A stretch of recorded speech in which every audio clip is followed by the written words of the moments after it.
बच्चों आज हम क्लास 10th के मैथ के chapter number 1 real number it means वास्तविक संख्याओं के पार्ट नंबर 3 के बारे में स्टडी करेंगे। प्रश्नावली 1.1 क्वेश्चन नंबर 1 निम्नलिखित संख्याओं का एचसीएफ ज्ञात करने के लिए यूक्लिड विभाजन एल्गोरिथम का प्रयोग कीजिए। अभी आपको क्या करना है, कोई भी आपको दो संख्याएं दी गई है, दो संख्याओं को आपको क्या करना है, एचसीएफ निकालना है। एचसीएफ को निकालने के लिए आपको क्या करना है, यूक्लिड विभाजन एल्गोरिथम का प्रयोग करना है। सबसे पहले हम देखते हैं कि एचसीएफ क्या होता है। एचसीएफ की फुल फॉर्म क्या होती है। एच का मतलब होता है हाईएस्ट, सी का मतलब होता है कॉमन, एफ का मतलब होता है फैक्टर। तो एचसीएफ की फुल फॉर्म क्या होगी यहाँ से, हाईएस्ट कॉमन फैक्टर, जिसको हिंदी में हम क्या कहते हैं, महत्तम समापवर्तक कहते हैं। अभी हमें क्या करना है, क्वेश्चन नंबर 1 के पार्ट नंबर 1 के बारे में देखते हैं हम यहाँ से। पार्ट नंबर 1 क्या कहता है, 135 और 225 का क्या करना है, एचसीएफ निकालना है। सबसे पहले हम देखते हैं कि 135 और 225 में से कौन ही संख्या बड़ी है। तो यहाँ पर हम देखेंगे 135 और 225 में से 225 क्या होगा, 135 से बड़ा होगा। जो संख्या बड़ी होती है तो हम क्या करते हैं, बड़ी संख्या को छोटी संख्या से क्या करते हैं, भाग करते हैं। तो यहाँ पर हम क्या करेंगे, 225 को 135 से भाग करेंगे।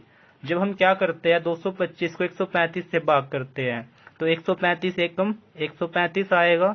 यहाँ से कितना आएगा, 5 में 5 गई 0, 2 में 3 नहीं जाएंगे तो ये एक हासिल लेगा। तो कितने बढ़ेंगे यहाँ से 12, 12 में 3 गए, कितने आएंगे यहाँ से 9 आएंगे। तो यहाँ पर कितना बचता है हमारे पास, 90 आता है। तो यहाँ पर क्या होता है, शेषफल की वैल्यू क्या आती है, 0 के बराबर नहीं आती है। जिस केस में हमारे पास शेषफल की वैल्यू 0 के बराबर नहीं आती है तो यहाँ पर क्या होगी, आपकी यूक्लिड विभाजन प्रमेय का दोबारा से रिपीट होगी। तो सबसे पहले हम लिखते हैं यहाँ पर यूक्लिड विभाजन एल्गोरिथम का प्रयोग करने पर। तो यहाँ से हम क्या करेंगे, यूक्लिड विभाजन एल्गोरिथम का प्रयोग करेंगे। यूक्लिड विभाजन एल्गोरिथम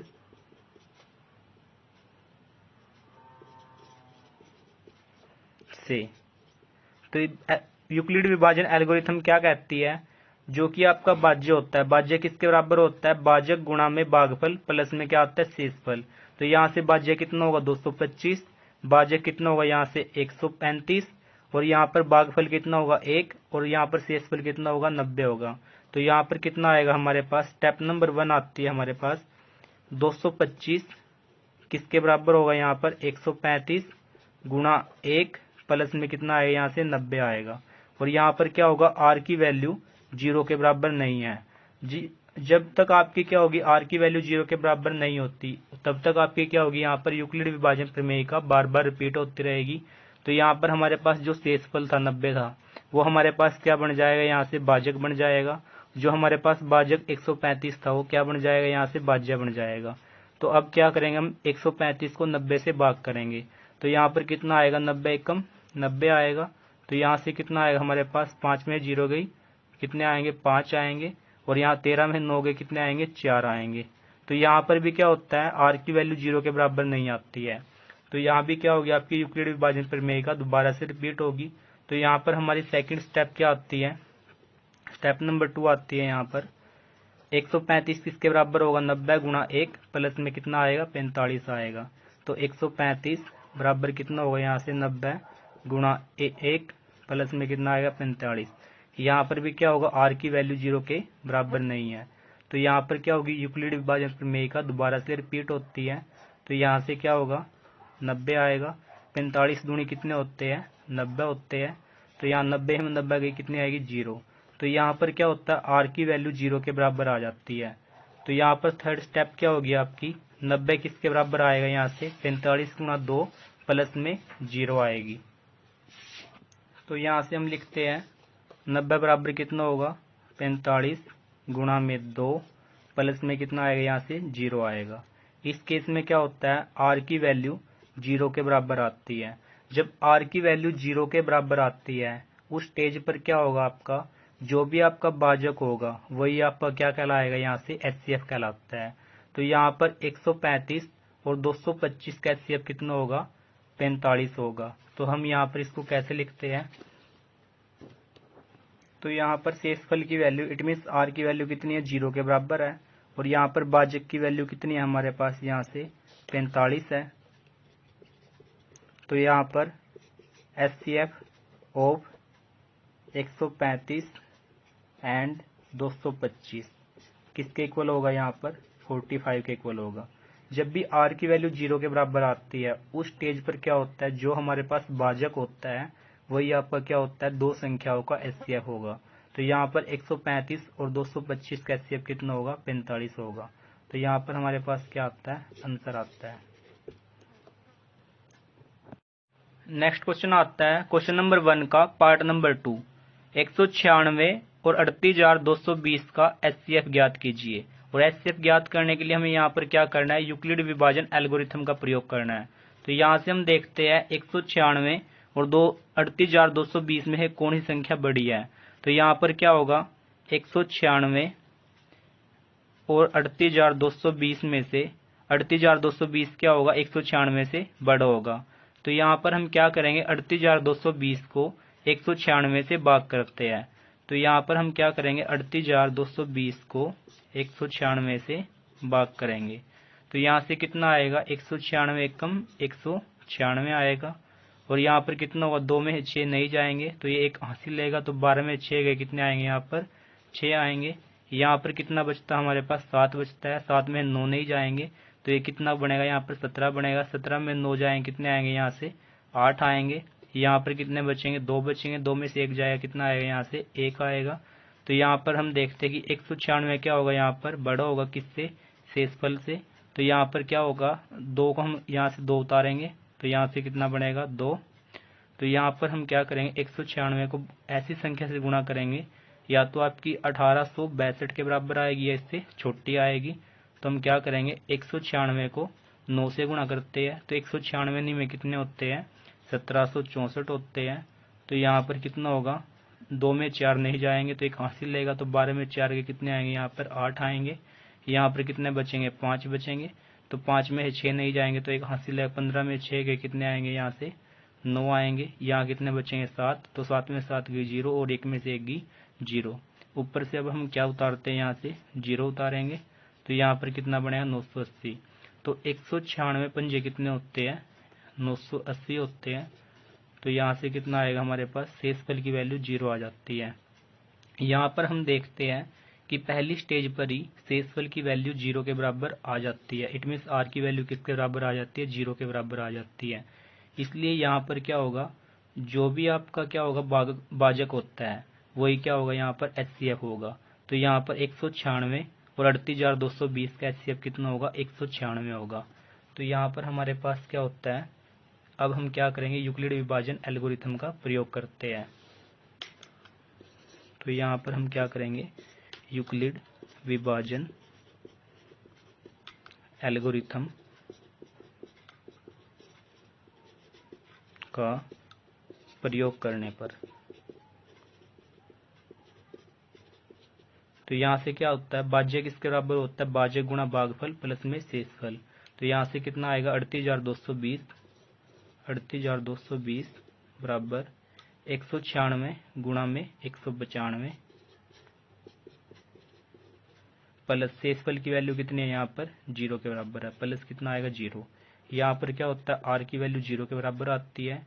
तो इस स्टेज पर क्या होगा, आपका भाजक कितना होगा, 196 होगा। तो यहाँ से भाजक कितना आएगा हमारे पास, 196 आएगा। तो यहाँ से 196 और 38,220 का HCF कितना होगा, जो आपका यहाँ पर भाजक होगा, जो कि आपका 196 है। तो HCF ऑफ 196 और 38,220 किसके इक्वल होगा, यहाँ से 196। तो यहाँ से 196 और 38,220 का HCF कितना आएगा, 196, जो कि आपका आंसर आता है।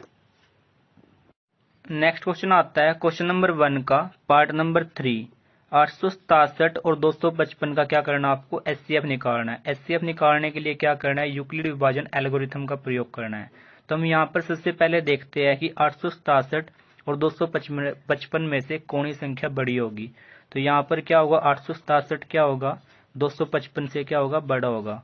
तो यहाँ पर हम क्या करेंगे, 867 को 255 से क्या करेंगे, भाग करते हैं। तो यहाँ पर 255 को एक ऐसी संख्या से गुणा करना है जो कि आपकी क्या आएगी, 867 के बराबर आएगी या उससे छोटी आएगी। तो हम यहाँ पर क्या करेंगे, 255 को 3 से गुणा करते हैं। तो यहाँ पर कितना आएगा, 765 आएगा। आप यहाँ पर गुणा करके देख सकते हो कि 255 को 3 से गुणा करने पर क्या आएगा। तो यहाँ पर क्या होगा, 7 में 5 गए कितने आएंगे, 2, 6 में 6 गए कितने आएगी, 0, 8 में 7 गए कितने आएंगे, यहाँ पर 1 आएगा। तो यहाँ पर क्या होता है, जो आपका शेषफल होता है वो आपका क्या आएगा, यहाँ से भाजक से छोटा आएगा। तो यहाँ पर हम क्या करेंगे, यूक्लिड विभाजन प्रमेयिका का प्रयोग करते हैं। या हम कह सकते हैं कि यहाँ पर शेषफल की वैल्यू क्या आती है, 0 के बराबर नहीं आती है। जब आपकी शेषफल की वैल्यू 0 के बराबर नहीं आती है तो वहां पर क्या होती है, यूक्लिड विभाजन प्रमेयिका दोबारा से रिपीट होती है। तो हम यहाँ पर क्या करेंगे, यूक्लिड विभाजन एल्गोरिथम का प्रयोग करते हैं। तो यहाँ से क्या आएगा, यूक्लिड विभाजन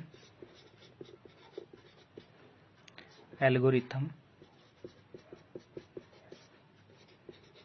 से, यूक्लिड विभाजन एल्गोरिथम क्या कहता है कि जो आपका क्या होता है, यहाँ पर भाज्य किसके बराबर होगा, भाज्य गुणा में भागफल प्लस में क्या होगा, यहाँ से शेषफल होगा। तो यहाँ पर कितना आएगा, 867 किसके बराबर होगा, यहाँ से 255 गुणा 3 प्लस में शेषफल कितना आएगा, यहाँ से 102 आएगा। तो यहाँ से स्टेप नंबर 1 कितनी आती है, यहाँ पर कितना आएगा हमारे पास, 867 किसके बराबर होगा, यहाँ से 255 गुणा 3 प्लस में 102। तो 255 गुणा 3 प्लस में कितना आएगा, यहाँ से 102। इस केस में क्या होता है, आर की वैल्यू 0 के बराबर नहीं आती है। जब आर की वैल्यू 0 के बराबर नहीं आती है तो यहाँ पर क्या होगी, यूक्लिड विभाजन प्रमेयिका दोबारा से रिपीट होती है। तो यहाँ पर क्या होगा, जो आपके पास शेषफल है वो क्या बन जाएगा, यहाँ से भाजक, और जो आपका भाजक था वो क्या बन जाएगा, यहाँ से भाज्य बन जाता है। तो यहाँ पर कितना आएगा, 255। तो 102 को हम क्या करेंगे, 2 से गुणा करेंगे। तो 102 दूनी कितने होंगे, यहाँ पर 204 होते हैं। 5 में 4 के कितने आएंगे, 1, 5 में 0 के कितने आएंगे, 5 आएगा, और 2 में 2 के कितने आएगी, 0 आएगी। तो यहाँ पर भी क्या होता है, आर की वैल्यू 0 के बराबर नहीं आती है। तो यहाँ से हम सेकंड स्टेप देखते हैं। स्टेप नंबर 2 क्या होगी, 255 किसके बराबर होगा, यहाँ पर 102 गुणा 2 प्लस में क्या होगा, 51 होगा। तो 255 बराबर 102 गुणा 2 प्लस में क्या आएगा, 51 आएगा। यहाँ पर भी क्या होता है, आर की वैल्यू 0 के बराबर नहीं आती है। तो यहाँ पर क्या होगी, दोबारा से यूक्लिड विभाजन प्रमेयिका रिपीट होती है। तो यहाँ पर क्या आएगा, 51, और यहाँ पर कितना आएगा, 102 आएगा। तो 51 दूनी कितने होते हैं, यहाँ पर 102 होते हैं। तो यहाँ से 102 में से 102 की कितने आएगी, 0। तो यहाँ पर क्या होता है, आर की वैल्यू 0 के बराबर आ जाती है। तो यहाँ पर हमारे पास थर्ड स्टेप क्या होगी, 102 किसके बराबर होगा, यहाँ से 51 गुणा 2 प्लस में क्या आएगा, 0 आएगा। 102 बराबर 51 गुणा 2 प्लस में 0। यहाँ पर क्या होता है, आर की वैल्यू 0 के बराबर आ जाती है। जिस स्टेज में आर की वैल्यू 0 के बराबर आ जाती है तो वहाँ पर क्या होता है, जो भी भाजक होता है वही क्या होता है, दो संख्याओं का एचसीएफ होता है। तो यहाँ पर 867 और 255 का एचसीएफ कितना होगा, 51 होगा।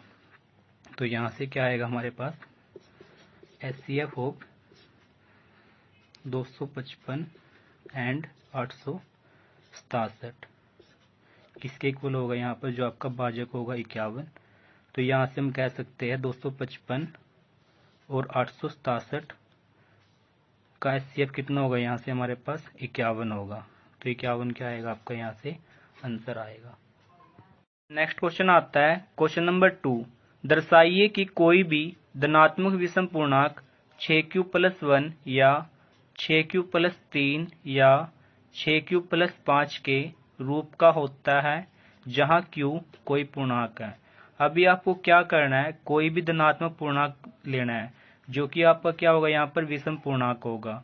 वो आपको दर्शाना है कि 6q+1, 6q+3 और 6q+5 के रूप का होता है या नहीं होता है, जहां पर क्या होगा, q कोई एक पूर्णांक होगा।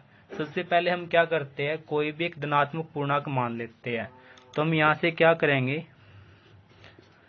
माना a एक धनात्मक पूर्णांक है। यहाँ पर क्या होगा आपका b की वैल्यू कितनी होगी, यहाँ से 6 होगी। जब हम क्या करते हैं यहाँ पर 6q+1 को यहाँ पर कंपेयर करते हैं। कंपेयर कैसे करेंगे हम, यहाँ पर हमारे पास क्या है, यहाँ पर 6q+1 है। यदि हम इसको किससे कंपेयर करते हैं, यूक्लिड विभाजन प्रमेयिका से कंपेयर करते हैं, जो कि आपकी क्या होती है, a बराबर किसके होगा, यहाँ से bq+r होता है। तो q आपका q के बराबर है, r की वैल्यू 1 है और b की वैल्यू कितनी होगी, 6 होगी। तो यहाँ पर जो आपका भाजक b होगा, तो b की वैल्यू कितनी होगी, यहाँ से 6 होगी। यहाँ पर हम क्या करते हैं, जब भी हम क्या करेंगे, किसी भी पूर्णांक a को किससे भाग करते हैं, यहाँ पर 6 से भाग करते हैं। यहाँ पर हम क्या करेंगे, कोई भी पूर्णांक हमारे पास a है, इसको हम क्या करेंगे, 6 से भाग करेंगे। तो यहाँ पर हमारे पास दो पूर्ण संख्याएं आएगी, एक तो आपका q आएगा जो कि आपका भागफल होगा, एक आपका यहाँ से क्या आएगा, r आएगा जो कि आपका क्या होगा, शेषफल होगा। और यहाँ पर जो r की वैल्यू आएगी वो क्या होगी आपकी, जो आपकी r की वैल्यू आती है वो हमेशा क्या होती है, 0 से बड़ी होती है या 0 के बराबर होती है। और जो आपका भाजक b होगा, b की वैल्यू कितनी है, यहाँ पर 6 है, 6 से क्या होगी, छोटी होगी। तो यहाँ पर r की वैल्यू क्या क्या आ सकती है, तो 0 आएगी या 1 आएगी या 2 आएगी या 3 आएगी या क्या आएगी, 4 या 5 आएगी। इट मीन्स r की वैल्यू क्या आएगी, या तो 0 के बराबर आएगी या क्या आएगी आपकी 6 से छोटी आती है। तो यहाँ पर हम क्या करेंगे, यूक्लिड विभाजन प्रमेयिका का प्रयोग करते हैं।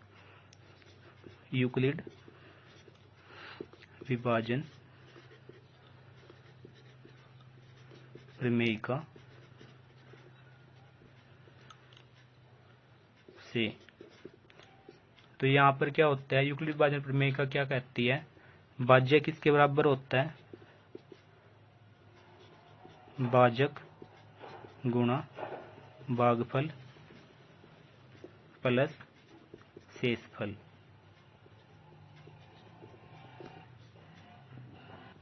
तो यहाँ पर आपका क्या होगा, भाज्य क्या होगा a, भाज्य क्या होगा 6 और आपका भागफल कितना होगा q और शेषफल कितना होगा r होगा। तो यहाँ से हमारे पास क्या आएगा, a बराबर 6q प्लस कितना आएगा, यहाँ से r आएगा। तो इसको हम क्या मान लेते हैं, समीकरण नंबर 1 मान लेते हैं। अब हम क्या करते हैं, यहाँ से देखते हैं कि r की वैल्यू क्या होगी, या तो 0 से बड़ी होगी या 0 के बराबर होगी। और किससे छोटी होगी, आपका जो भाजक b होगा, b की वैल्यू कितनी है, यहाँ पर 6 है, 6 से छोटी होगी। तो आपकी यहाँ पर r की वैल्यू क्या क्या आएगी, या तो 0 आएगी या 1 आएगी या 2 आएगी या 3 आएगी या 4 आएगी या 5 आएगी। इट मीन्स आपकी 6 से छोटी आएगी। अभी हम क्या करते हैं, यहाँ पर a के सभी संभव परिणाम ज्ञात करते हैं। तो हम यहाँ पर क्या करेंगे, समीकरण 1 के अंदर सबसे पहले r की वैल्यू 0 रखेंगे, फिर r की वैल्यू 1 रखेंगे, फिर 2 रखेंगे, फिर 3 रखेंगे, फिर 4 रखेंगे, फिर 5 रखेंगे। तो हम यहाँ पर क्या करेंगे, समीकरण नंबर 1 में r की वैल्यू क्या रखेंगे, सबसे पहले 0 रखते हैं। तो यहाँ पर हम क्या करेंगे, a के संभव परिणाम ज्ञात करेंगे। तो समीकरण 1 में r बराबर 0 रखने पर तो यहाँ से कितना आएगा, a बराबर 6q, ऐसे कैसे, r की वैल्यू क्या होगी, यहाँ पर 0 हो जाती है। तो a बराबर कितना आएगा हमारा, यहाँ पर 6q आता है। तो यहाँ पर क्या होता है, a की वैल्यू कितनी आएगी हमारे पास, 6q आएगी। अब हम क्या करते हैं, समीकरण नंबर 1 में r की वैल्यू क्या रखते हैं, यहाँ से 1 रखते हैं। तो यहाँ क्या करेंगे, समीकरण 1 में r बराबर 1 रखने पर तो यहाँ से क्या आएगा, समीकरण 1 क्या आपका a बराबर 6q प्लस r है। तो r की जगह हम क्या रखेंगे, यहाँ पर 1 रखते हैं।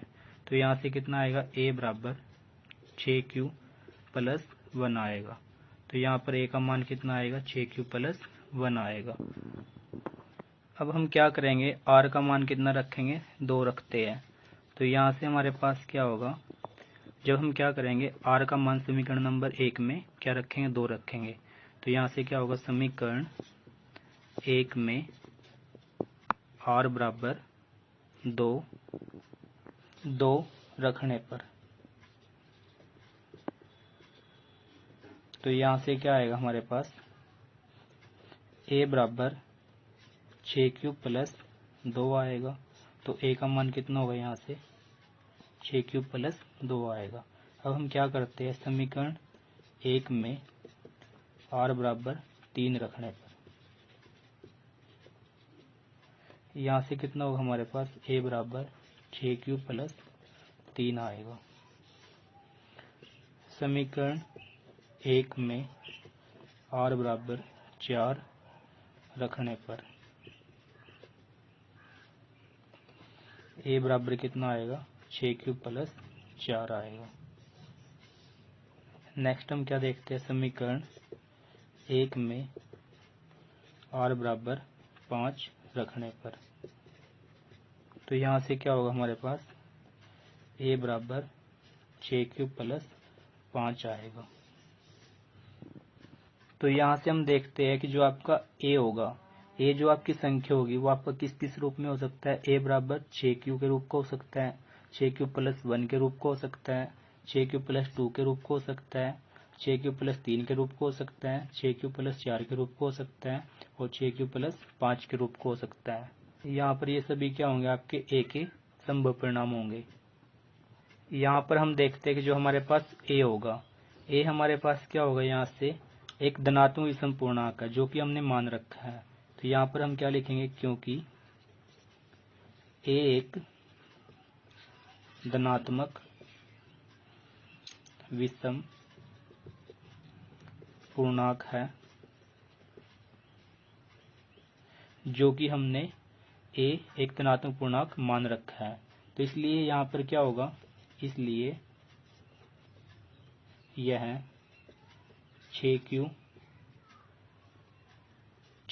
प्लस 2 या 6q प्लस 4 के रूप का नहीं हो सकता, क्योंकि ये तीनों क्या होते हैं, 2 से विभाज्य होते हैं। तो यहाँ पर हम देखते हैं कि जो हमारे पास क्या होगा, एक 6q होगा और यहाँ पर क्या होगा, एक 6q प्लस 2 होगा, एक क्या होगा हमारे पास 6q प्लस 4 होगा। यदि हम क्या करते हैं, 6q में से 2 कॉमन लेते हैं तो यहाँ से कितना आएगा, 3q आएगा। यदि हम यहाँ पर क्या करते हैं, 6q प्लस 2 में से 2 कॉमन लेते हैं तो यहाँ से कितना आएगा, 3q प्लस 1 आएगा। यदि हम क्या करते हैं, यहाँ पर 6q प्लस 4 में से 2 कॉमन लेते हैं तो यहाँ से कितना आएगा, 2 और यहाँ पर कितना आएगा, 3q प्लस 2 आएगा। तो यहाँ पर हम देखते हैं कि इन तीनों के अंदर क्या होगा, 2 एक गुणनखंड है जो कि आपका क्या होता है, 6q से भी भाग होता है, 6q प्लस 2 से भाग होता है और 6q प्लस 4 से भाग होता है। तो 6q और 6q प्लस 2, 6q प्लस 4 क्या होंगे, आपके कभी भी धनात्मक विषम पूर्णांक नहीं हो सकते। तो ये तीनों सभी क्या होंगे, यहाँ पर ये आपके सम पूर्णांक होंगे। तो यहाँ से हम लिखते हैं, क्योंकि ये तीनों 2 से विभाज्य है, इसलिए कोई भी धनात्मक विषम पूर्णांक, इसलिए कोई भी धनात्मक विषम पूर्णांक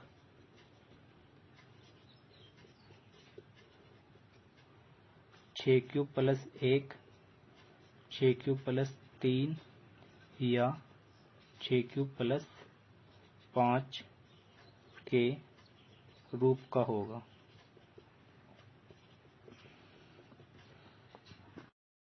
नेक्स्ट क्वेश्चन आता है, क्वेश्चन नंबर 3। किसी परेड में 616 सदस्यों वाली एक सेना, इट मीन्स आर्मी की टुकड़ी को 32 सदस्यों वाले एक आर्मी बैंड के पीछे मार्च करना है। दोनों समूहों को समान संख्या वाले स्तंभों में मार्च करना है। उन स्तंभों की आपको क्या निकालनी है, अधिकतम संख्या ज्ञात करनी है जिसमें वे मार्च कर सकते हैं।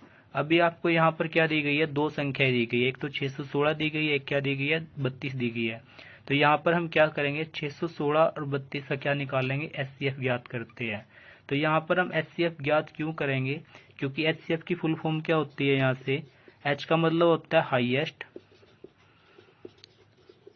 सी का मतलब होता है हमारा कॉमन और एफ का मतलब होता है फैक्टर। तो यहाँ पर हमें क्या करना है, जब भी हमें हाईएस्ट वैल्यू निकालनी होती है, इट मीन्स अधिकतम संख्या निकालनी होती है, उस केस में हम क्या करते हैं, HCF ज्ञात करते हैं। तो इसलिए हम क्या करेंगे, यहाँ पर 32 और 616 का HCF ज्ञात करते हैं। तो यहाँ पर हमारे पास क्या होगा, सबसे पहले हम मान लेते हैं, माना स्तंभों की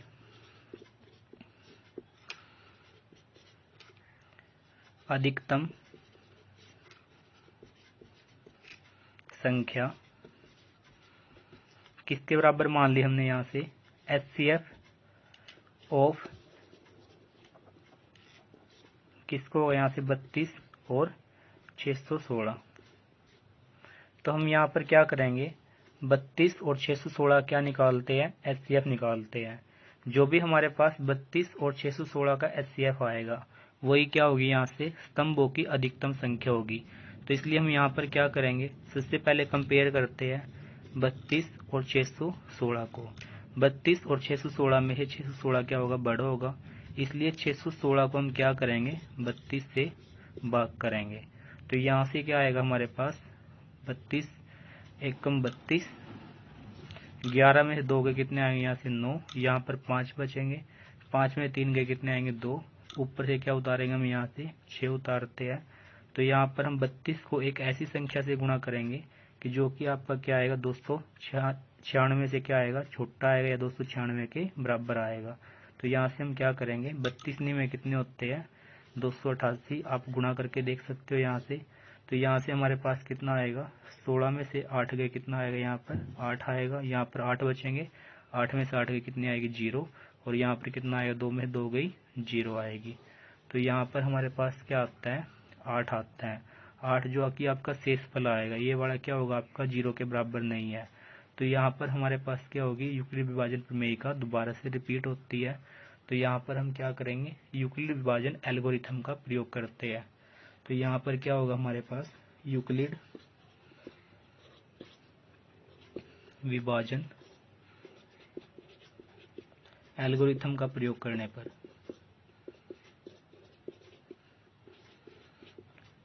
तो यहाँ से कितना आएगा, 616, स्टेप नंबर 1 आती है, 616 बराबर 32 गुणा 19 प्लस शेषफल कितना होगा हमारे पास, 8 होगा। यहाँ पर क्या होगा हमारे पास, r की वैल्यू 0 के बराबर नहीं आती है। यहाँ पर क्या होगा, r की वैल्यू 0 के बराबर नहीं है, इसलिए यहाँ पर क्या होगा, जो आपका 8 शेषफल आए थे क्या बन जाएगा, भाजक, और 32 जो आपका भाजक था ये क्या बन जाएगा, यहाँ से भाज्य बन जाता है। तो यहाँ से क्या होगा, 8 चौके कितने होते हैं, 32, तो 32 में 32 गई 0। तो यहाँ पर r की वैल्यू किसके बराबर आती है, 0 के बराबर आ जाती है। तो यहाँ पर हमारे पास सेकंड स्टेप क्या होगी, स्टेप नंबर 2 आएगी। 32 किसके बराबर होगा, 8 गुणा 4 प्लस शेषफल की वैल्यू कितनी है, यहाँ पर 0 है। तो यहाँ पर क्या होता है, r की वैल्यू 0 के बराबर आ जाती है।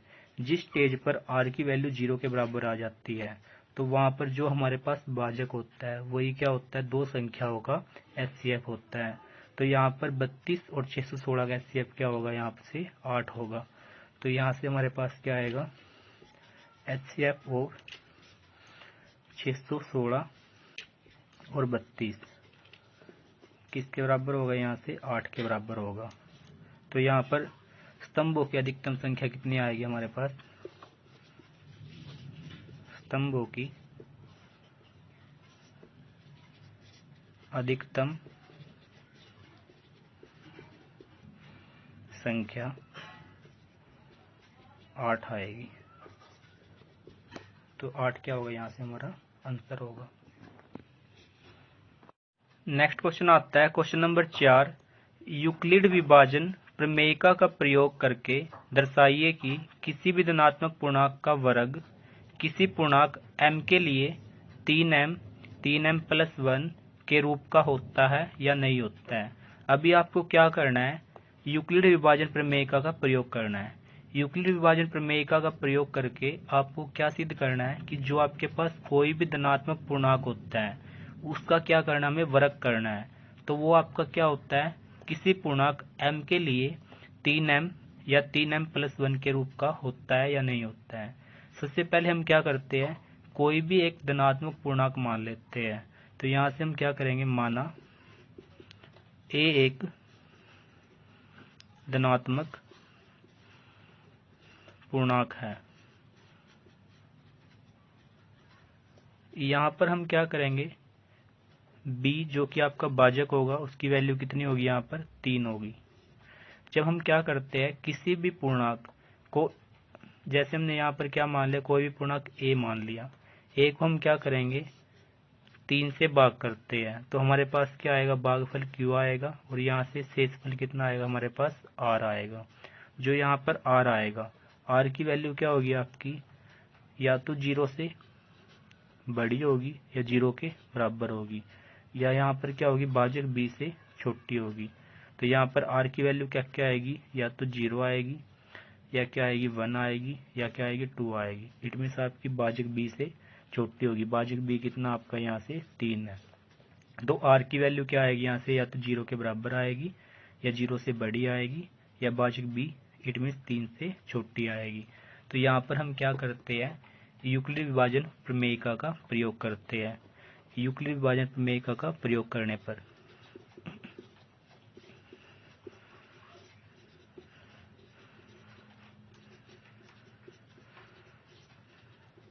तो यहाँ से क्या आएगा, यूक्लिड विभाजन प्रमेयिका से, तो यूक्लिड विभाजन प्रमेयिका क्या कहती है, भाज्य किसके बराबर होता है, भाजक गुणा भागफल प्लस में क्या होगा, यहाँ से शेषफल आएगा। तो यहाँ से क्या होगा हमारे पास, a बराबर 3 गुणा में q प्लस में क्या आएगा, यहाँ से r आएगा, 3q प्लस r आएगा। इसको हम क्या मान लेते हैं, समीकरण नंबर 1 मान लेते हैं। और यहाँ पर क्या होगा हमारे पास, r की वैल्यू क्या होगी, 0 से बड़ी होगी या 0 के बराबर होगी, और 3 से क्या होगी, इट मीन्स आपका भाजक b से छोटी होगी। तो r की वैल्यू क्या क्या आएगी, यहाँ पर हमारे पास r बराबर या तो 0 आएगा, या 1 आएगा, या 2 आएगा। तो हम यहाँ पर क्या करेंगे, समीकरण नंबर 1 में r की वैल्यू पहले 0 रखेंगे, फिर 1 रखेंगे, फिर क्या रखेंगे, यहाँ से 2 रखेंगे, और यहाँ पर हम क्या करेंगे, a के सभी संभव परिणाम ज्ञात करेंगे। तो यहाँ पर हम केस नंबर 1 देखते हैं। केस नंबर 1 क्या आएगा हमारे पास, यहाँ पर सबसे पहले हम क्या करते हैं, समीकरण 1 में r की वैल्यू क्या रखते हैं, यहाँ से 0 रखते हैं। तो समीकरण 1 में r बराबर 0 रखने पर, तो यहाँ से क्या होगा, समीकरण 1 के आपके पास a बराबर 3q प्लस r है। तो यहाँ से क्या होगा, a बराबर 3q, r की वैल्यू हमने क्या रख दी, यहाँ से 0 रख दी। तो यहाँ से कितना आएगा, a बराबर 3q आएगा। अभी हमें क्या करना है, यहाँ पर किसी भी धनात्मक पूर्णांक का, इट मीन्स धनात्मक संख्या क्या करना है, यहाँ पर वर्ग चेक करना है। तो वर्ग चेक करने के लिए हम क्या करेंगे, दोनों तरफ वर्ग करते हैं। तो a का भी स्क्वायर होगा यहाँ से, और 3q का भी स्क्वायर होगा। तो यहाँ से क्या आएगा हमारे पास, a स्क्वायर बराबर 3q का स्क्वायर का मतलब क्या होगा, 3 का स्क्वायर अलग होगा और q का स्क्वायर अलग होगा। 3 का स्क्वायर कितना होता है, 9, और यहाँ से कितना आएगा आपका, q का स्क्वायर आएगा। अभी हम क्या करेंगे, इसको फैक्टर में तोड़कर लिखते हैं। तो यहाँ से कितना आएगा, 3 का फैक्टर हम क्या बनाएंगे, यहाँ से 3 बनाएंगे, और यहाँ से कितना बचेगा, 3 हम क्या करेंगे, यहाँ से कॉमन लेते हैं। जब हम 3 को कॉमन लेते हैं, जो भी संख्या हम कॉमन लेते हैं वो क्या होगी आपकी, 9 क्यूब स्क्वायर के क्या होगी, डिवाइड में जाएगी। तो 3 3 कितने होंगे, यहाँ से 9। तो अंदर क्या बचेगा हमारे पास, 3 क्यूब स्क्वायर बचेगा। अब हम क्या करेंगे, यहाँ से जो हमारे पास 3 क्यूब स्क्वायर बचता है, 3 क्यूब स्क्वायर को हम क्या मान लेंगे, यहाँ पर m के बराबर मान लेंगे। तो यहाँ से हमारा क्या आएगा, a स्क्वायर बराबर कितना आएगा, 3m आएगा। जहाँ पर हम क्या करते हैं, यहाँ पर 3q स्क्वायर को हम किसके बराबर मान लेते हैं, यहाँ से m के बराबर मान लेते हैं। क्योंकि जो आपका यहाँ पर क्या होगा, 3q स्क्वायर होगा, 3q स्क्वायर को हम क्या मान लेते हैं, यहाँ पर m के बराबर मान लेते हैं। क्योंकि यहाँ पर क्या होगा, q आपका एक पूर्णांक है, तो q स्क्वायर भी क्या होगा, एक पूर्णांक होगा। यदि हम q स्क्वायर को किसी भी संख्या, इट मीन्स 3 से गुणा करते हैं, तो हमारे पास यहाँ पर कौन सी संख्या आएगी, आपकी एक पूर्णांक संख्या आएगी। और पूर्णांक संख्या को हमने यहाँ पर क्या मान लिया, m मान लिया। इसलिए हमारे पास यहाँ से क्या होगा, a स्क्वायर किसके बराबर होगा, 3m के बराबर होगा।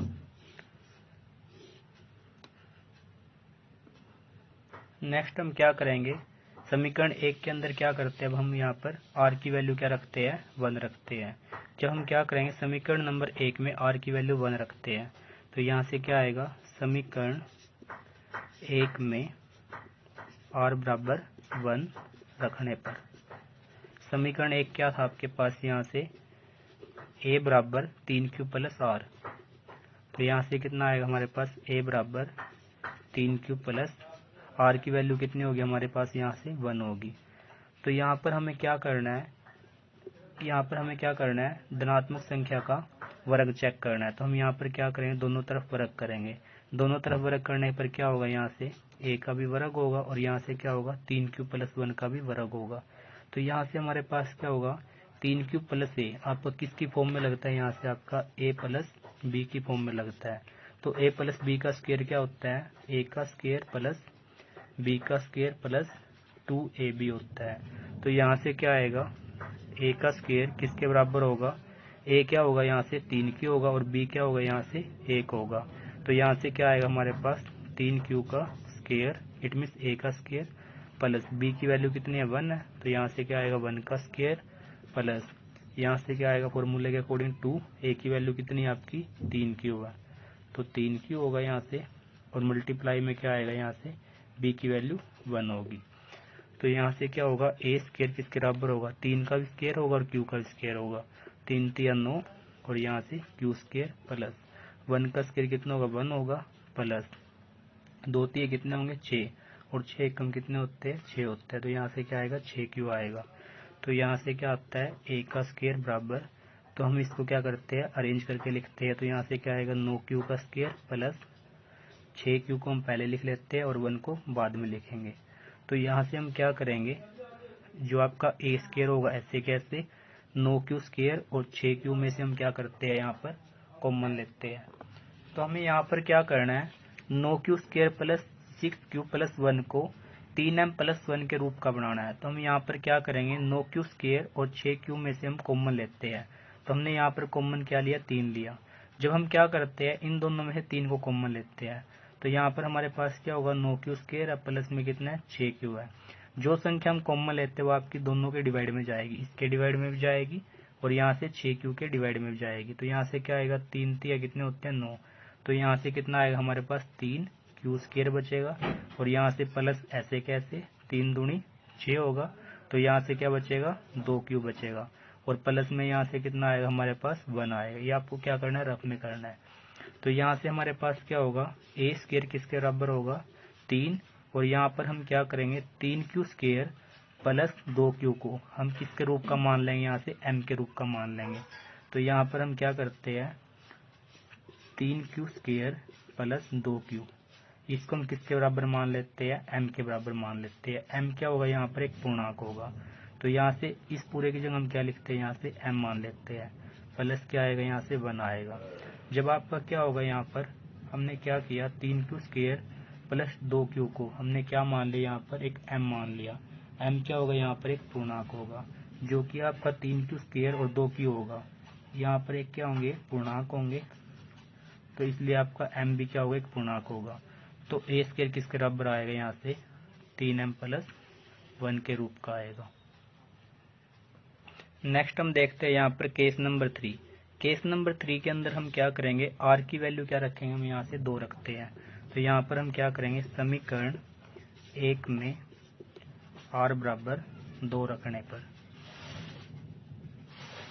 तो समीकरण 1 क्या था हमारे पास, यहाँ से a बराबर 3q प्लस r की वैल्यू क्या रख दी हमने, यहाँ पर 2 रख दी। अभी हमें क्या करना है, यहाँ पर इन संख्याओं को क्या करना है, वर्ग करना है। तो हम क्या करेंगे, दोनों तरफ वर्ग करेंगे।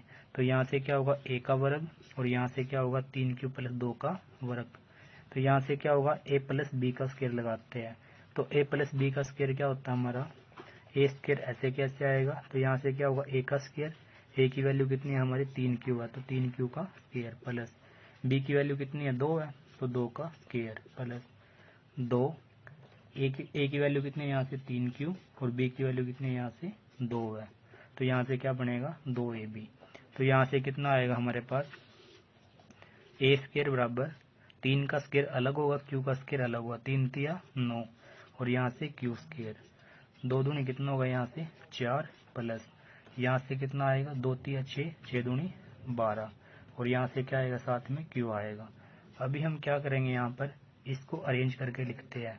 तो यहाँ से हमारे पास क्या आएगा, ए स्क्वायर ऐसे कैसे, यहाँ से कितना आएगा 9q का स्क्वायर, 12q को हम पहले लिखेंगे, 4 को बाद में लिखेंगे।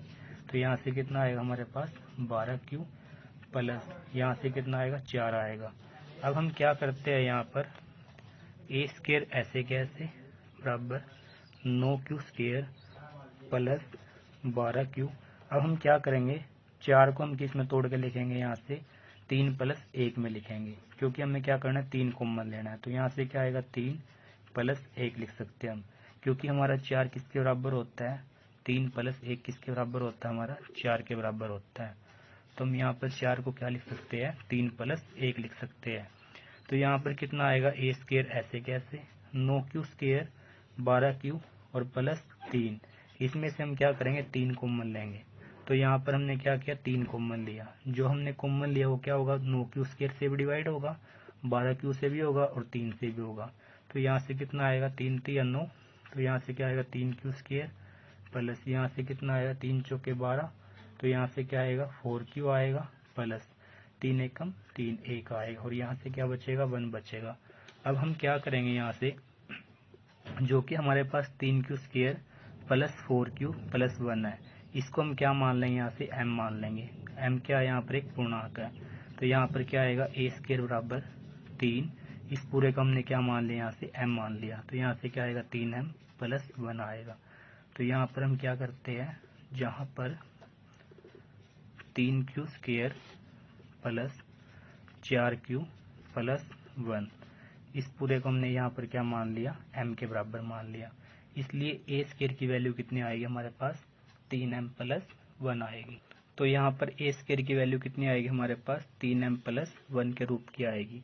यहाँ देखिए तीसरे केस के अंदर भी क्या होता है, जो ए की वैल्यू होती है वो किसके बराबर आती है, 3m प्लस 1 के रूप में आता है। यहाँ पर हम सभी केस देखते हैं, जैसे केस नंबर 1 है, केस नंबर 1 में क्या हुआ था, आपकी ए की वैल्यू कितनी आई थी, यहाँ से 3m आई थी। केस नंबर 2 में देखते हैं हम, यहाँ से ए की वैल्यू कितनी आई थी 3m प्लस 1 आई थी। केस नंबर 3 में हम यहाँ से देखते हैं कि जो हमारा क्या होगा, यहाँ से ए होगा, ए की वैल्यू कितनी आई है 3m प्लस 1 के रूप में आती है। तो इसलिए हमारे पास क्या होगा, किसी भी धनात्मक पूर्णांक का वर्ग या तो 3m के रूप को होगा या किसके रूप को होगा, यहाँ से हमारे पास 3m प्लस 1 के रूप को होगा। तो यहाँ पर क्या होगा, किसी भी धनात्मक पूर्णांक का वर्ग 3m या 3m प्लस 1 के रूप का होगा।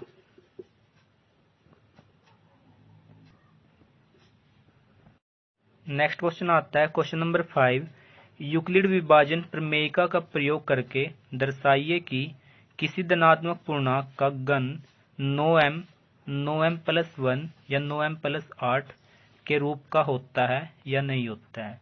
अभी आपको क्या करना है, यूक्लिड विभाजन प्रमेयिका का प्रयोग करना है। यूक्लिड विभाजन प्रमेयिका का प्रयोग करके दर्शाना है कि कोई भी आपके पास धनात्मक पूर्णांक होता है, उसका घन, इट मीन्स आपका क्या होगा, यहाँ से क्यूब होगा, वो आपका 9m प्लस 1 या 9m प्लस 8 के रूप का होता है। तो हम सबसे पहले क्या करते हैं, मान लेते हैं। तो हम यहाँ पर क्या करेंगे, माना ए एक धनात्मक पूर्णांक है। यहाँ पर क्या होगा, जो आपका भाजक होगा, भाजक p को हमने क्या मान लिया, यहाँ से 3 मान लिया। जब हम क्या करते हैं, यहाँ पर किसी भी पूर्णांक a को हम क्या करेंगे, यहाँ से 3 से भाग करते हैं, तो हमारे पास भागफल क्या आएगा, q आएगा, और शेषफल क्या आएगा, हमारे पास r आता है। जो हमारे पास r आता है, r की वैल्यू क्या होगी, हमेशा 0 से बड़ी होगी या 0 के बराबर होगी, और भाजक जो आपका b होगा, इट मीन्स आपका 3 होगा, उससे क्या होगी, यहाँ पर छोटी होगी। तो r की वैल्यू क्या क्या आएगी, यहाँ से या तो 0 आएगी या 1 आएगी या क्या आएगी, यहाँ से 2 आएगी। तो यहाँ पर हम क्या करते हैं, अब यूक्लिड विभाजन प्रमेयिका का प्रयोग करते हैं। तो यहाँ से क्या होगा, यूक्लिड विभाजन प्रमेयिका से यूक्लिड विभाजन प्रमेय का क्या कहती है, जो आपका भाज्य होता है किसके बराबर होता है, भाजक गुणा भागफल प्लस शेषफल। तो यहाँ से भाज्य क्या होगा a, भाजक क्या होगा 3, भागफल क्या होगा q और शेषफल क्या होगा r होगा। तो यहाँ से क्या होगा a बराबर 3q प्लस r होगा। तो यहाँ से क्या आएगा a बराबर 3q प्लस r आएगा। इसको हम क्या मान लेते हैं, समीकरण नंबर 1 मान लेते हैं। अब हम क्या करेंगे, यहाँ पर r की वैल्यू हमें पता है कि 0 से तो क्या होगी, बड़ी होगी या 0 के बराबर होगी। और जो आपका यहाँ पर क्या होगा, भाजक b होगा, भाजक b की वैल्यू क्या है 3 है, इससे क्या होगी, छोटी होगी। तो यहाँ पर r की वैल्यू क्या आएगी, या तो 0 आएगी या 1 आएगी या क्या आएगी, यहाँ से 2 आएगी। अभी हम क्या करते हैं, केस नंबर 1 देखते हैं। केस नंबर 1 में हमारा क्या होगा, यहाँ से सबसे पहले हम क्या करते हैं, समीकरण नंबर 1 में r की वैल्यू क्या रखें 0, फिर केस नंबर 2 में 1 रखेंगे, केस नंबर 3 में क्या रखेंगे 2 रखेंगे।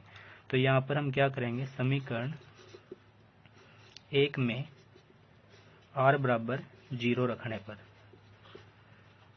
जब हम r की वैल्यू 0 रखते हैं तो यहाँ से क्या आएगा, a बराबर 3q प्लस 0। तो यहाँ से a बराबर कितना होगा, 3q होगा। यहाँ पर हमें क्या करना है, धनात्मक संख्या का क्यूब चेक करना है, इट मीन्स घन चेक करना है। तो हम यहाँ पर क्या करेंगे, दोनों तरफ क्या करेंगे, क्यूब करेंगे। तो यहाँ से क्या होगा a का क्यूब और यहाँ से क्या होगा 3q का क्यूब होगा, इट मीन्स आपका घन होगा। तो यहाँ से क्या आएगा हमारे पास a क्यूब, ऐसे कैसे, 3 का क्यूब कितना होगा, 3 का क्यूब का मतलब क्या होता है, 3 गुणा 3 गुणा 3, 3 बार क्या होगा 3, 3 3 9, 9 3 कितने होंगे यहाँ से 27। तो यहाँ से 3 का क्यूब कितना आएगा 27 और यहाँ से क्या होगा q का क्यूब होगा। अभी हमें क्या करना है, a को 9m के रूप का बनाना है। तो हम यहाँ पर क्या करेंगे, a क्यूब ऐसे कैसे होगा, इस पूरे में से हम क्या करेंगे 9 कॉमन लेते हैं। हम यहाँ पर क्या करेंगे 27 q क्यूब में से 9 कॉमन लेते हैं। जब हम क्या करते हैं 27 q क्यूब में से 9 कॉमन लेते हैं, जो कॉमन लेंगे वो आपका इसके डिवाइड में जाएगा। तो यहाँ से क्या होगा 9 तिया 27, तो यहाँ से ब्रैकेट में कितना आएगा 3 और साथ में q का क्यूब आएगा। अब हम क्या करते हैं, यहाँ पर 3q क्यूब को हम क्या मान लेते हैं, यहाँ पर m मान लेते हैं। तो यहाँ से क्या होगा a क्यूब बराबर 9, 3q क्यूब को हमने क्या मान लिया, यहाँ पर m मान लिया। तो इसकी जगह हम क्या लिखेंगे, m लिखेंगे, जहाँ पर आपका क्या होगा 3q क्यूब किसके बराबर होगा, यहाँ पर m के बराबर होगा। यहाँ पर हमने क्या किया, 3q क्यूब को m मान लिया, क्योंकि यहाँ पर क्या होगा q एक पूर्णांक है, तो q क्यूब भी क्या होगा, यहाँ पर एक पूर्णांक होगा। यदि हम q के क्यूब को किसी भी संख्या इट मीन्स 3 से मल्टीप्लाई करते हैं तो यहाँ पर पूरी की पूरी संख्या क्या आएगी, पूर्णांक आएगी। इस पूरे के पूरे पूर्णांक को हमने क्या मान लिया, m के बराबर मान लिया, इसलिए a क्यूब किसके बराबर आएगा, यहाँ से 9m के बराबर आएगा। तो केस नंबर 1 में क्या होता है, a बराबर कितना होता है, यहाँ से 9m आता है। अब हम क्या करेंगे, यहाँ पर समीकरण नंबर 1 में r की वैल्यू क्या रखेंगे, 1 रखेंगे। जब हम क्या करते हैं समीकरण नंबर 1 में r की वैल्यू 1 रखते हैं तो यहाँ पर क्या होगा, आपका केस नंबर 2 आएगा, समीकरण 1 में r बराबर 1 रखने पर। तो आपका समीकरण नंबर 1 क्या है, a बराबर 3q प्लस r है, r की वैल्यू हम क्या रखेंगे, यहाँ पर 1 रखेंगे। अभी हमें क्या करना है, इस संख्या का क्या करना है, हमें यहाँ पर क्यूब चेक करना है, इट मीन्स आपको घन चेक करना है। इसलिए हम क्या करेंगे, दोनों तरफ क्या करेंगे, यहाँ पर घन करते हैं। तो यहाँ से क्या आएगा आपका a क्यूब और यहाँ से क्या आएगा 3q प्लस 1 का क्यूब आएगा। अभी आपको एक किसकी फॉर्म में लगता है, इसको हम a मान लेते हैं, इसको b मान लेते हैं, तो a प्लस b का क्यूब मानते हैं। तो यहाँ से हमें पता है कि a प्लस b के क्यूब का फॉर्मूला क्या होता है, a cube plus b cube plus 3ab और यहाँ से क्या आएगा a प्लस बी आएगा। a प्लस बी का क्यूब किसके बराबर होगा, यहाँ से हमारा a cube plus B cube plus 3ab और यहाँ से क्या आएगा आपका a प्लस बी आएगा। तो हम यहाँ पर a की वैल्यू क्या मान लेते हैं 3q और b की वैल्यू कितनी होगी, हमारे पास 1 होगी। तो यहाँ से a क्यूब ऐसे कैसे, यहाँ से क्या होगा हमारे पास 3q का क्यूब होगा प्लस b की वैल्यू कितनी है हमारे पास, यहाँ से 1 है, तो यहाँ से क्या आएगा 1 का क्यूब प्लस 3, a की वैल्यू 3q और b की वैल्यू 1 है। और यहाँ से क्या होगा, ए की वैल्यू कितनी है हमारे पास 3q है, प्लस बी की वैल्यू कितनी है हमारे पास 1 है। तो यहाँ से क्या होगा 3q क्यूब का मतलब क्या होगा 3 का भी क्यूब होगा और q का भी क्यूब होगा। 3 के 9 तिया 27 क्यूब क्यूब आएगा, प्लस 1 का क्यूब कितना होता है 1, प्लस 3 तिया यहाँ से कितना आएगा 9 और साथ में क्या आएगा q आएगा। यहाँ से कितना होता है ब्रैकेट में 3q प्लस 1 आएगा। यहाँ से क्या होगा हमारे पास 27 क्यू का क्यूब प्लस 1 प्लस यहाँ से 9q क्या होगा इसके साथ में मल्टीप्लाई होगा, तो 9 तिया 27 क्यू इंटू क्यू क्या होगा यहाँ से q का स्क्वायर, और जो 9q होगा आपका 1 के साथ में मल्टीप्लाई होगा, तो यहाँ से क्या आएगा 9q आएगा। अब हम यहाँ पर क्या करेंगे, इसको रीअरेंज करके लिखते हैं। तो यहाँ से क्या होगा हमारे पास 27 क्यू का क्यूब 1 को लास्ट में लिखेंगे, तो यहाँ से क्या होगा 27 क्यू का स्क्वायर प्लस 9q प्लस 1 आएगा। अब हम यहाँ पर हमें क्या करना है, इस पूरे के पूरे समीकरण को 9m प्लस 1 के रूप का बनाना है। तो हम यहाँ पर क्या करेंगे, इन सभी में से 9 कॉमन लेते हैं। तो यहाँ से हमने क्या किया 9 कॉमन लिया। जब हमने यहाँ पर 9 कॉमन लिया तो यहाँ से कितना 1 होती है 27, तो 3q का क्यूब आएगा, प्लस यहाँ भी कितना 1 होती है 27, तो 3q का स्क्वायर आएगा, प्लस 9 एकम 9 तो 1q आएगा, प्लस में कितना आएगा 1 आएगा। अब हम यहाँ पर क्या करेंगे 3q cube plus 3q square plus 1q, इस पूरे को हम क्या मान लेंगे m मान लेंगे। तो यहाँ से क्या होगा a क्यूब किसके बराबर आएगा 9, इसको हमने क्या मान लिया यहाँ से m मान लिया, और यहाँ से क्या आएगा प्लस 1 आएगा। यहाँ पर हम क्या करते हैं 3q cube plus 3q square plus 1q को हमने क्या मान लिया यहाँ से m मान लिया, क्योंकि हमारे पास क्या होता है q एक पूर्णांक है और आपका q स्क्वायर भी एक पूर्णांक होगा और q क्यूब भी क्या होगा एक पूर्णांक होगा। यदि हम क्या करते हैं यहाँ पर इन सभी को 1 से गुणा करते हैं 3 से मल्टीप्लाई करते हैं तो पूरा का पूरा समीकरण क्या बन जाता है यहाँ पर एक पूर्णांक बन जाता है। तो इस पूरे पूर्णांक को हमने क्या मान लिया m के बराबर मान लिया, इसलिए यहाँ पर क्या आएगा 9m प्लस 1 आएगा। तो a का मान कितना आएगा यहाँ से 9m प्लस 1 आएगा। अब हम क्या करेंगे समीकरण नंबर 1 में r की वैल्यू क्या रखेंगे यहाँ से 2 रखेंगे। तो यहाँ से केस नंबर 3 क्या होगा हमारे पास, केस नंबर 3 आता है समीकरण 1 में r बराबर 2 रखने पर। जब हम r की वैल्यू 2 रखते हैं तो यहाँ से क्या होगा समीकरण 1 क्या था a बराबर 3q प्लस r था, तो r की वैल्यू हमने यहाँ पर क्या रख दी 2 रख दी। अभी हमें क्या करना है यहाँ पर इस धनात्मक संख्या का क्या करना है क्यूब चेक करना है, इट मीन्स घन चेक करना है। तो हम यहाँ पर क्या करेंगे दोनों तरफ घन करेंगे, इट मीन्स क्यूब करेंगे। तो यहाँ से a क्यूब होगा, यहाँ से क्या होगा 3q प्लस 2 का क्या होगा यहाँ से क्यूब होगा। अभी हमें पता है कि a प्लस b का क्यूब किसके बराबर होता है, a का क्यूब प्लस b का क्यूब प्लस 3ab, और यहाँ से क्या आएगा a प्लस b आएगा। अभी a की वैल्यू कितनी होगी यहाँ पर 3q होगी और b की वैल्यू कितनी होगी यहाँ पर 2 होगी। तो हम यहाँ से क्या करेंगे a क्यूब ऐसे कैसे, a का क्यूब मतलब 3q का क्यूब होगा प्लस b का क्यूब 2 का क्यूब होगा प्लस 3, a का मान कितना है यहाँ से 3q है और b का मान कितना है यहाँ से 2 है, और यहाँ से क्या आएगा a का मान कितना हमारे पास 3q है प्लस b का मान कितना होगा 2 होगा। अब यहाँ से क्या आएगा हमारे पास a क्यूब है,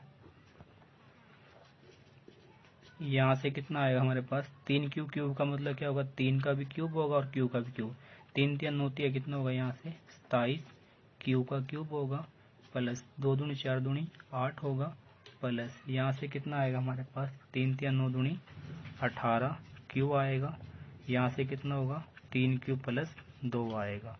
अब हम यहाँ से क्या करते हैं a क्यूब ऐसे कैसे आएगा, यहाँ पर कितना आएगा 27 q का क्यूब आएगा प्लस 8 ऐसे कैसे आएगा, यहाँ से 18 क्यू क्या होगा आपका 3q के साथ ही मल्टीप्लाई होगा और 2 के साथ ही मल्टीप्लाई होगा, तो 18 3 कितने होते हैं यहाँ पर 54 आएंगे, तो 54q आएगा प्लस और q का क्या हो जाएगा q इंटू क्यू क्या होता है q का स्क्वायर, तो यहाँ से क्या आएगा 54q का स्क्वायर आएगा। अब 18q क्या होगा आपका 2 से भी मल्टीप्लाई होगा, तो यहाँ से क्या आएगा हमारे पास 18 दूनी 36 होगा, तो 36q आएगा। अब हम यहाँ पर क्या करते हैं, इसको अरेंज करके लिखते हैं। 8 को हम लास्ट में लिखेंगे और सभी संख्याओं को पहले लिख देते हैं। तो यहाँ से क्या होगा, 27 क्यू का क्यूब प्लस 54 पहले आएगा, 54 क्यू का स्क्वायर प्लस यहाँ से क्या होगा 36 क्यू होगा और प्लस 8 को हमने क्या किया, लास्ट में लिख दिया। अब हमें क्या करना है, इसको 9m प्लस 8 के रूप का बनाना है। तो हम यहाँ पर क्या करेंगे, इन सभी में से क्या करेंगे, 9 को कॉमन लेते हैं। तो यहाँ से हमारे पास क्या आएगा, 9 कॉमन आएगा। तो यहाँ से क्या होगा, 9 आपका इसके डिवाइड में भी जाएगा, इसके में भी जाएगा और इसके में भी जाएगा। तो यहाँ से कितना होगा, 9 तिया 27, तो 3 क्यू क्यूब बनेगा। और यहाँ से कितना होगा हमारे पास, 9 छः कितने होते हैं 54, तो यहाँ से 6 आएगा और साथ में क्यू स्क्वायर आएगा। और यहाँ से क्या आएगा, 9 चौके कितने होते हैं 36, तो यहाँ से क्या आएगा 4 और क्यू आएगा और यहाँ से प्लस 8 आएगा। अभी हम क्या करते हैं, 3 क्यू क्यूब और यहाँ से plus 6 Q square plus 4 Q को हम m के रूप का मान लेते हैं, क्योंकि m एक पूर्णांक होगा। तो हम यहाँ पर क्या करेंगे,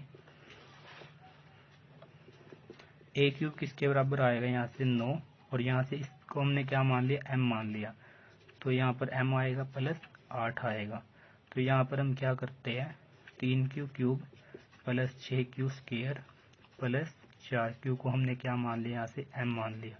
क्योंकि q क्या होता है, एक पूर्णांक होता है। q को हम किसी भी संख्या से मल्टीप्लाई करते हैं या ऐड करते हैं तो हमारे पास क्या आता है, एक पूर्णांक ही आता है। इसलिए हमने इस पूर्णांक को क्या मान लिया, m मान लिया। तो इस सभी की जगह क्या आएगा, हमारा m आएगा। तो यहाँ से क्या होता है, a का मान कितना आता है, 9m प्लस 8 के रूप का आता है। यहाँ पर हम क्या करते हैं, तीनों केस देखते हैं। केस नंबर 1 में क्या होता है, आपका a का मान 9m आता है और केस नंबर 2 में क्या होता है, यहाँ से a का मान कितना आता है, 9m प्लस 1 आता है। और केस नंबर 3 में भी क्या होता है, यहाँ पर a का मान 9m प्लस 8 आता है। तो यहाँ पर हम कह सकते हैं कि जो कि हमारा क्या होता है, किसी भी धनात्मक पूर्णांक का घन या तो 9m होगा या क्या होगा 9m प्लस 1 होगा या क्या होगा हमारा यहाँ से 9m प्लस 8 के रूप का होगा। यहाँ पर हम लिखेंगे कि किसी भी धनात्मक पूर्णांक का घन, किसी भी धनात्मक पूर्णांक का घन 9m या 9m प्लस 1 या 9m प्लस 8 के रूप का होगा। यहाँ पर आपकी एक्सरसाइज 1.1 फिनिश होती है। यदि आपको वीडियो पसंद आई है तो इसको लाइक, ज़्यादा से ज़्यादा शेयर और सब्सक्राइब करें।